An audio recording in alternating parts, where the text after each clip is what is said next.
Hello everyone. कैसे हैं सब लोग। सीएसआईआर ने रिजल्ट डिक्लेयर किया है और अब सबसे पहले तो जिन लोगों का रिजल्ट इस बार आ गया है उन लोगों को बहुत बहुत बधाई। और जिन लोगों का रिजल्ट इस बार नहीं आ पाया है उन्हें मैं बस इतना ही कहना चाहूंगा कि निराश मत होइएगा। थोड़ा अपसेट हो जाइए लेकिन निराश मत होइएगा। नेक्स्ट टाइम के लिए फिर से प्रिपरेशन शुरू कर दीजिए।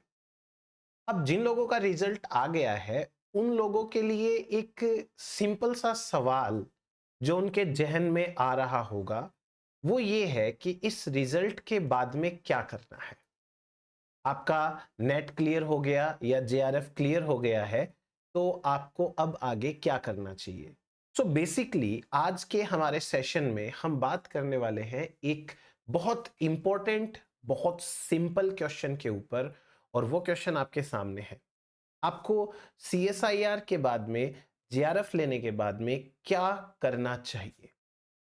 अब यदि मैं आपको बहुत सिंपल वे में एक्सप्लेन करूं तो सीएसआईआर नेट या जेआरएफ के डायरेक्टली दो बेनिफिट्स होते हैं।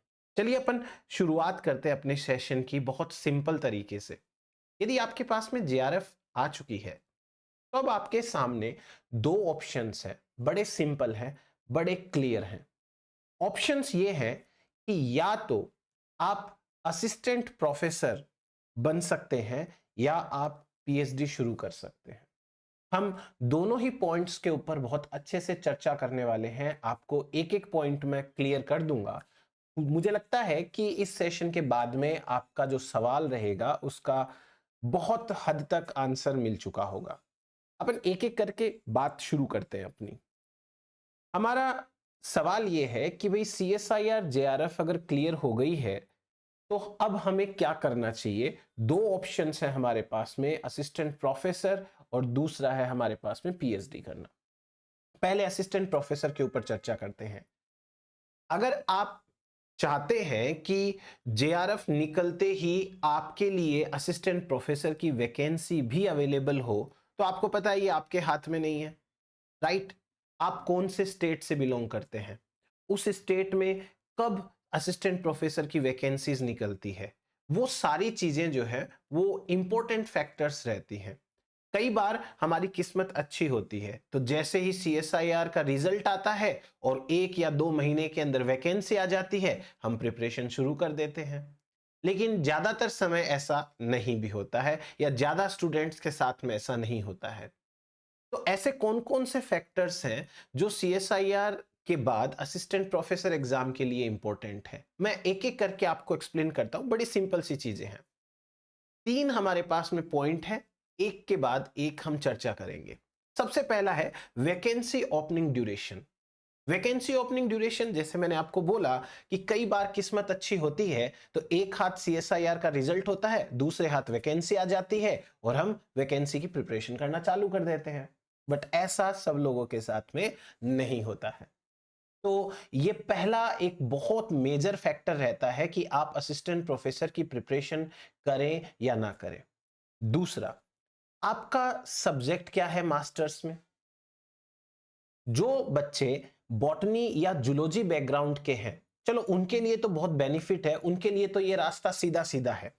लेकिन अभी भी बहुत सारे स्टेट्स ऐसे हैं जो बायोटेक्नोलॉजी, माइक्रोबायोलॉजी, बायोकेमिस्ट्री ऐसे अप्लाइड सब्जेक्ट्स को बॉटनी या जूलॉजी के साथ में असिस्टेंट प्रोफेसर के लिए जगह नहीं देते। हालांकि ये जब अपनी सेट एग्जाम कराते हैं तो इन सब्जेक्ट्स को लाइफ साइंस में रखते हैं। इवन सीएसआईआर ने भी इन सब्जेक्ट को बॉटनी जूलॉजी के साथ लाइफ साइंस में रखा हुआ है।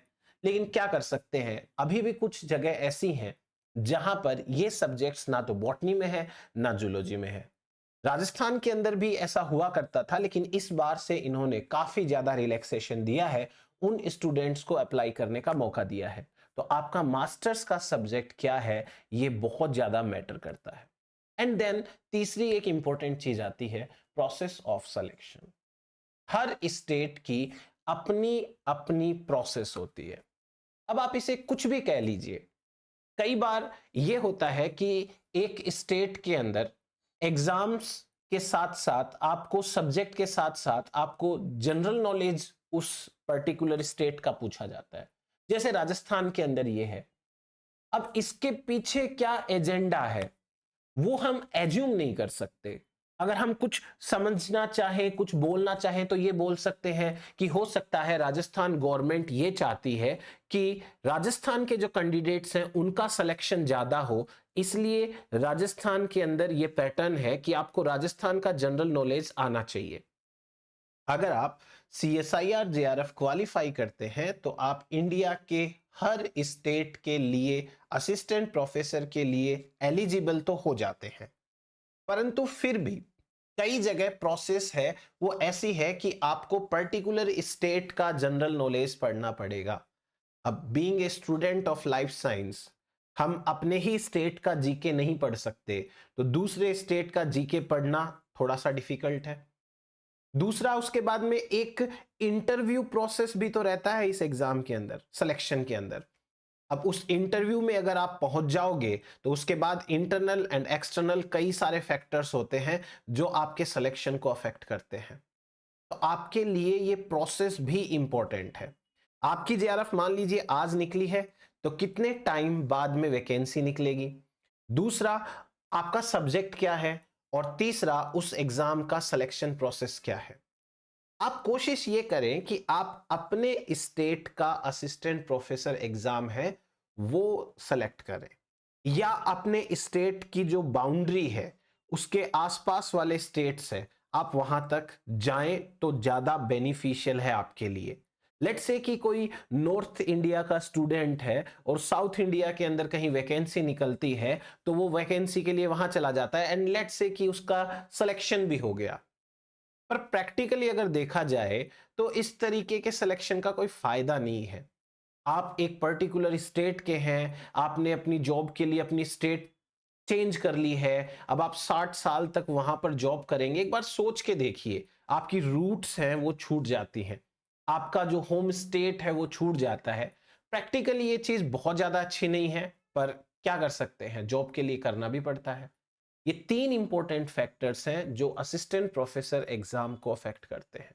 अब उसके बाद आपको एक और चीज बताता हूं मैं, असिस्टेंट प्रोफेसर बनने के बेनिफिट क्या है। बहुत सिंपल से सटीक से बेनिफिट है।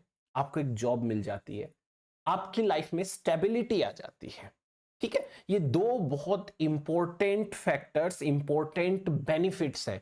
जैसे इट गिव्स यू स्टेबिलिटी, आप स्टेबल हो जाओगे लाइफ के अंदर, आपको जॉब मिल जाएगी, आपके हाथ में पैसा होगा।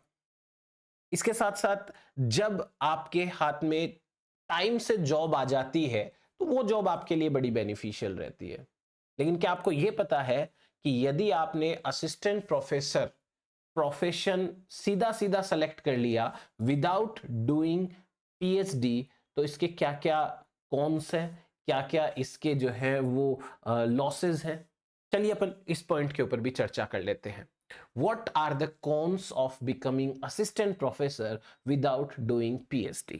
देखिए, असिस्टेंट प्रोफेसर बनने का एक सिंपल सा एलिजिबिलिटी क्राइटेरिया है कि आपके पास या तो सेट एग्जाम होना चाहिए या नेट एग्जाम होना चाहिए, और जेआरएफ है तो बहुत ही बढ़िया है। पर क्या आपको यह पता है कि अगर आपने बिना पीएचडी के असिस्टेंट प्रोफेसर सेलेक्ट किया तो आपको क्या लॉस हो सकता है? मैं बताता हूं। सबसे बड़ा लॉस ये है कि आपकी सैलरी बहुत ज्यादा नहीं होगी। अगर आपको ये लग रहा है किसी असिस्टेंट प्रोफेसर को देख करके कि उसकी सैलरी बहुत ज्यादा है और आपको भी वो सैलरी मिलने वाली है, तो वो सैलरी बहुत ज्यादा नहीं होगी। मैं राजस्थान के हिसाब से बता देता हूं आपको। यदि आप बिना पीएचडी के असिस्टेंट प्रोफेसर बन जाते हैं तो आपको 2 साल तक सिर्फ 40,000 रुपए की सैलरी मिलेगी। अब आप सोच लीजिए इस टाइम पर 40,000 रुपए की सैलरी क्या मैटर करती है।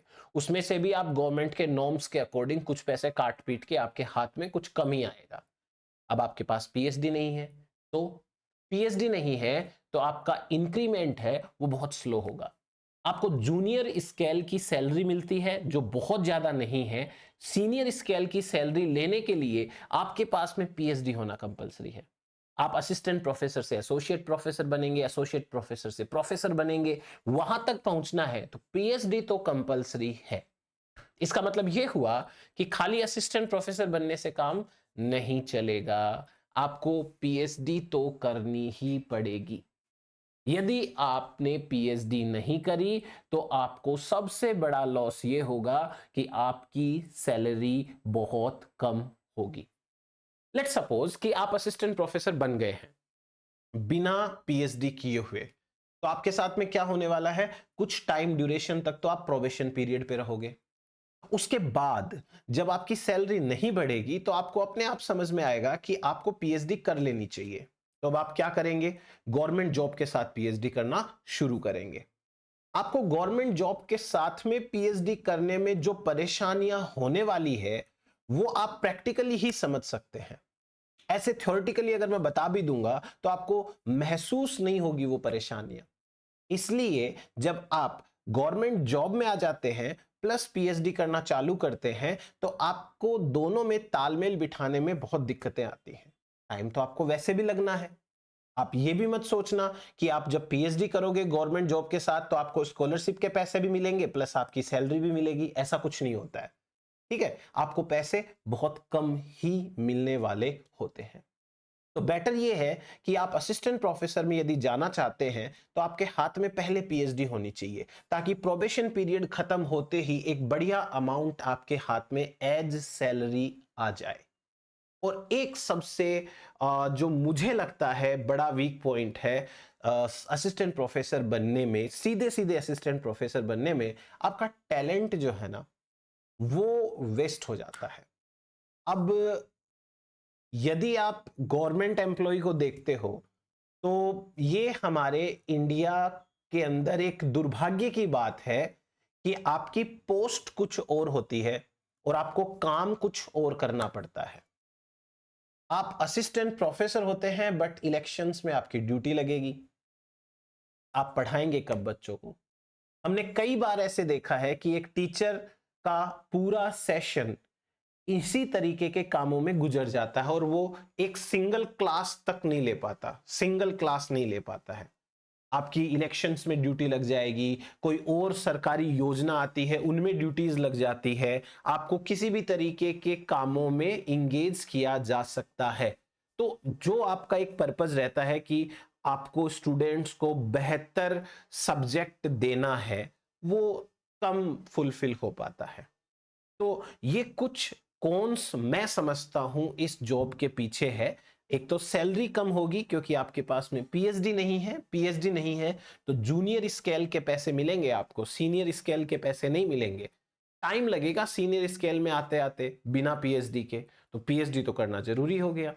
हेक्टिक तो ये होने वाला है क्योंकि आप दोनों जगह एक साथ काम नहीं कर पाओगे, आपको जॉब से रिलीव होना पड़ेगा एंड देन पीएचडी करोगे। जब तक पीएचडी करोगे वापस जॉब में आओगे, तो ये थोड़ा सा मिसमैनेज सा हो जाता है। और जैसा मैंने कहा कि आपका टैलेंट है वो वेस्ट हो जाता है। तो अब जॉब तो जरूरी है, ये बुरी जॉब नहीं है, बहुत अच्छी जॉब है, आपको रेस्पेक्ट बहुत मिलती है इस जॉब के अंदर, आपका स्टेटस बहुत अच्छा हो जाता है कि कोई भी सुनेगा कि आप असिस्टेंट प्रोफेसर है, वो भी गवर्नमेंट कॉलेज के अंदर, इंप्रेशन बहुत अच्छा पड़ता है। बट रियली इसमें टैलेंट तो वेस्ट होता है।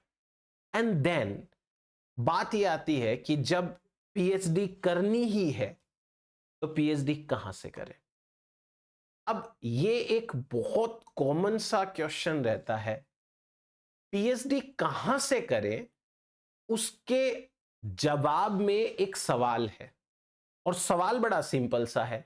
सवाल यह है कि आपका जेआरएफ क्लियर करने के पीछे पर्पस क्या था? आपने क्यों जेआरएफ एग्जाम क्लियर करी? दो आंसर हैं उसके वही। एक, आपको असिस्टेंट प्रोफेसर बनना है, दूसरा आपको रिसर्चर बनना है, आपको साइंटिस्ट बनना है। दो ही तो हो सकते हैं पॉसिबल क्राइटेरिया। मैं आपको एक एक करके बताता हूं। सवाल सुनिएगा आप। सवाल यह है कि आपको पीएचडी कहां से करनी चाहिए?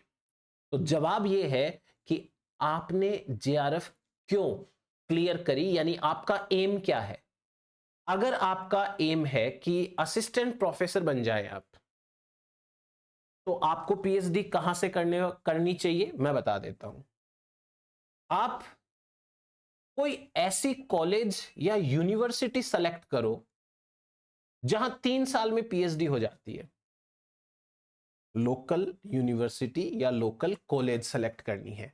तो सबसे पहला पॉइंट ये आता है, सेलेक्ट ए लोकल कॉलेज और यूनिवर्सिटी, जहां पर आप जाएं, बहुत ज्यादा काम ना हो, आप अपनी स्टडीज साथ साथ कर सके, क्योंकि आपका मकसद क्या है, असिस्टेंट प्रोफेसर बनना।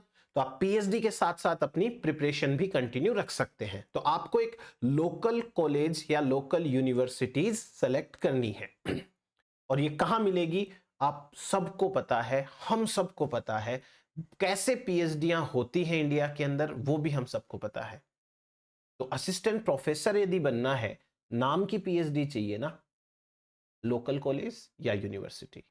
दूसरा इंपॉर्टेंट पॉइंट, अगर असिस्टेंट प्रोफेसर बनने के पर्पज से आपने पीएचडी करनी है, तो अब दूसरा पॉइंट ये है कि आप एक सिंपल सा और शॉर्ट सा टॉपिक सेलेक्ट करो।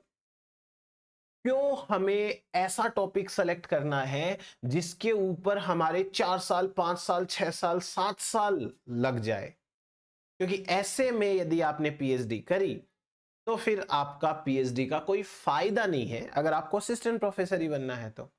Short and sweet topic select करना है। लेट से बॉटनी वाले इथेनोबॉटनी सेलेक्ट कर सकते हैं, अपने गांव की, अपने शहर की, अपने एरिया की, एकदम छोटे से छोटा एरिया, उसकी इथेनोबॉटनी सेलेक्ट करो। और इथेनोबॉटनी सेलेक्ट करके आप अपनी पीएचडी जल्दी निपटा सकते हो। ऐसे ही इथेनोजूलॉजी सेलेक्ट कर लो आप। यदि आप और मतलब सिंपल वे में पीएचडी करना चाहते हो, अपने एरिया का फ्लोरा सेलेक्ट करो या फोना सेलेक्ट करो, या किसी एक पर्टिकुलर प्लांट को जो आपके आसपास बहुत अच्छे से पाया जाता है उसके ऊपर सेलेक्ट कर लो, उसको, उसकी लाइफ साइकिल सेलेक्ट कर लो। तो कहने का मतलब यह है कि आपको टॉपिक ऐसा लेना है जिसपे पूरी रिसर्च 2 या 3 साल में कंप्लीट हो जाए। तो आपका टाइम बचेगा और आप जल्दी से एंटर कर पाओगे अपनी असिस्टेंट प्रोफेसर की जॉब में। एक और इंपॉर्टेंट बात है, आप अपनी पीएचडी को जितना जल्दी पॉसिबल हो उतना जल्दी कंप्लीट कर लीजिए, क्योंकि आपको रिसर्चर तो बनना नहीं है, आपको तो असिस्टेंट प्रोफेसर बनना है, वहां तो नाम के लिए पीएचडी चाहिए। इसलिए आप अपनी पीएचडी को जितना जल्दी, जितना पॉसिबल हो सके कंप्लीट कर लीजिए। ये बातों का ध्यान रखना, यदि आपको असिस्टेंट प्रोफेसर बनना है तो पीएचडी करनी पड़ेगी, और जब करनी ही पड़ेगी तो इन क्राइटेरिया को ध्यान में रखते हुए कर लो, आपको बेनिफिट होगा। अब बात ये तो हो गई उन लोगों के लिए जो असिस्टेंट प्रोफेसर बनने के मकसद से पीएचडी कर रहे हैं। अब बात करते हैं उन लोगों की जो रिसर्चर बनना चाहते हैं, जो साइंटिस्ट बनना चाहते हैं, जो एब्रॉड जाना चाहते हैं, अच्छा रिसर्च करना चाहते हैं। तो जो मैंने अभी शॉर्ट चीजें बताई हैं, उनसे कभी भी आप एक अच्छे रिसर्चर नहीं बन सकते, उनके बेसिस पे आप कभी भी अच्छे साइंटिस्ट नहीं बन सकते। तो अब आपको क्या करना पड़ेगा, अब आपको एक बहुत बढ़िया इंस्टीट्यूट, लेबोरेटरी, बहुत बढ़िया बड़ी यूनिवर्सिटी, रिसर्च लैब, ऐसा कुछ तो सेलेक्ट करना पड़ेगा। अब ऐसा आप कब सेलेक्ट कर पाओगे, जब आपका बैकग्राउंड ही ऐसा रहेगा रिसर्च टाइप का। जो बच्चे सिंपल बॉटनी जूलॉजी में एमएससी करते हैं, उनका बैकग्राउंड इतना अच्छा नहीं रहता रिसर्च का। इवन उन्होंने अपने एमएससी में भी माइक्रोस्कोप से आगे कुछ नहीं देखा होता है। तो ऐसे बच्चे बहुत बढ़िया जगह से पीएचडी नहीं कर पाते हैं, वो सरवाइव नहीं कर पाते। एक्चुअली ये बीटर ट्रूथ है, बट है। तो यदि आपको एक अच्छा साइंटिस्ट बनना है तो आपको पीएचडी कहां से करनी चाहिए? आपके पास में बहुत सारे ऑप्शंस हैं। आप आईआईएससी, टाइफर, एनसीबीएस, बहुत सारे इंस्टीट्यूट हैं। मैं कुछ टॉप इंस्टीट्यूशंस की बात कर रहा हूं इंडिया की, जो आपको एक बेटर कैरियर प्रोवाइड करा सकती है पीएचडी या रिसर्च के फील्ड में। जैसे ये कुछ इंस्टीट्यूट्स हैं, आईआईटीज हैं, इंडिया में 23 आईआईटीज हैं अभी, आप वहां से कर सकते हैं। जेएनयू है, वहां से कर सकते हैं। CCMB Hyderabad, one of the best जगह है आपकी पीएचडी के लिए। National institute of immunology, NII, new Delhi, बहुत अच्छी जगह है, यहां से कर सकते हैं आप। और बाकी देखिए, आईजीआईबी है, आईएलएस है, सीडीएफडी है, और सीएसआईआर की खुद की भी तो बहुत सारी रिसर्च लेबोरेटरीज है। जैसे एनसीएल पुणे है, नेशनल केमिकल लेबोरेटरी पुणे में है, या CDRI लखनऊ के अंदर है। आप ऐसी जगह पर जा सकते हैं। अब ऐसी जगह पर जाने के लिए आपका इंटरेस्ट होना चाहिए पीएचडी के अंदर। तो ये वो वाले स्टूडेंट्स के लिए है जो एक्चुअली में रिसर्च करना चाहते हैं, जिन्होंने जेआरएफ इसी पर्पज से क्लियर किया था। असिस्टेंट प्रोफेसर बेस्ट है, रिसर्चर बनना बेस्ट है, हमें क्या सूट करता है वो मैटर करता है। तो आप लोगों के लिए ये कुछ ऑप्शंस हैं जिनके ऊपर अगर आप ध्यान दो तो आप एक अच्छे जगह पहुंच सकते हो। अब एक छोटा सा सवाल जो और बच्चों के दिमाग में आता है, ऐसी बढ़िया जगह जाने के लिए कौन सी रैंक आनी चाहिए? ये एक बहुत कॉमन सा सवाल है और बहुत सारे स्टूडेंट्स को ये कंफ्यूजन रहता है कि जो टॉप रैंकर होते हैं आईआईटीज उन्हीं को मिलती है, या जो टॉप रैंकर होते हैं आईआईएससी तो उन्हीं को मिलती है। मैं आपको एक सिंपल सी चीज बता देता हूं। मेरा लगभग 10 इयर्स का एज टीचर एक्सपीरियंस है सीएसआईआर में, और उससे पहले मैं स्टूडेंट था करीबन 3 साल के लिए। तो आप ये मान लीजिए कि 13 साल का मेरा एक्सपीरियंस है, और मैंने ये देखा है कि जिस स्टूडेंट के ऑल इंडिया रैंक 1 आई हुई है, जिस स्टूडेंट के ऑल इंडिया रैंक 5 आई हुई है, जिस स्टूडेंट के ऑल इंडिया रैंक 7 आई हुई है, उन स्टूडेंट्स के सिलेक्शन कहीं पर भी नहीं हुए, कहीं पर भी। इवन एक सिंपल सी यूनिवर्सिटी तक में उनका सिलेक्शन नहीं हुआ। और जिन स्टूडेंट्स की ऑल इंडिया रैंक 100 प्लस आई हुई है, कुछ तो मेरे दोस्त हैं सीसीएमबी हैदराबाद के अंदर बैठे हुए हैं। तो आप ये वाला पॉइंट दिमाग से निकाल दीजिएगा कि ऐसी जगह पर पहुंचने के लिए बेस्ट रैंक चाहिए, ऐसी जगह पहुंचने के लिए बेस्ट इंटेंशन चाहिए। यदि आपका रिसर्च में इंटरेस्ट है, यदि आप डेडिकेटेड वे में रिसर्च कर सकते हैं, तो आपका सिलेक्शन कहीं पर भी पॉसिबल है। आपको यह लगता होगा कि जिसकी रैंक फर्स्ट आएगी उसे ही आईआईटी मिलेगी या उसे ही टॉप इंस्टीट्यूट मिलेगा, बिल्कुल भी नहीं है। जब आप इंटरव्यू में जाते हो तो जो पैनल में लोग बैठे होते हैं ना, वो आपकी रैंक नहीं देख रहे होते हैं, वो ये देख रहे होते हैं कि आप ये 6 साल या 7 साल का प्रेशर झेल पाओगे कि नहीं झेल पाओगे, आप इंटरेस्टेड हो कि नहीं हो रिसर्च में, या बस आपकी रैंक अच्छी आ गई है तो आपने अप्लाई कर दिया है। और वो एकदम चुटकियों में हमें पकड़ लेते हैं कि हमारा इंटेंशन क्या है।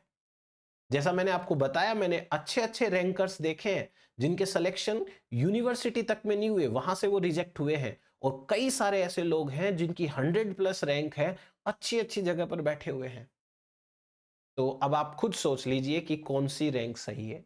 जो रैंक आपकी है बेस्ट है, आप तो बस सही इंटेंशन के साथ रिसर्च में उतरेंगे तो आपको पक्का अच्छी इंस्टीट्यूट मिलेगी। हाँ, कुछ जगहें ऐसी हो सकती है जहां पर रैंक का क्राइटेरिया होता है, बाकी आज की डेट में ऐसा कुछ नहीं है। आप आराम से इजी वे में पास कर सकते हो, कोई दिक्कत नहीं है। सर्टिफिकेट तो सर्टिफिकेट है, जिसकी अच्छी रैंक आती है उसको भी उतनी स्कॉलरशिप मिलती है, जिसकी कम रैंक आती है उसको भी उतनी स्कॉलरशिप मिलती है। वो कुछ क्राइटेरिया नहीं होता। तो चलिए अब हम डिस्कशन को यहीं रोकते हैं। जो मैंने पॉइंट्स आपको बोले हैं अच्छे से एक बार आप सुनिएगा, और बहुत जल्दी आप लोगों के लिए एक सरप्राइज है, बहुत अच्छा कुछ हम लेकर के आने वाले हैं आपके लिए। तो आप जुड़े रहिए मेरे साथ में। Thank you so much. अपने फ्रेंड्स के साथ में भी ये चीजें शेयर कीजिएगा, और ज्यादा से ज्यादा फ्रेंड्स को अपने इस सिस्टम के ऊपर लाइए ताकि हम उनके साथ भी चीजें शेयर कर सके। Thank you so much.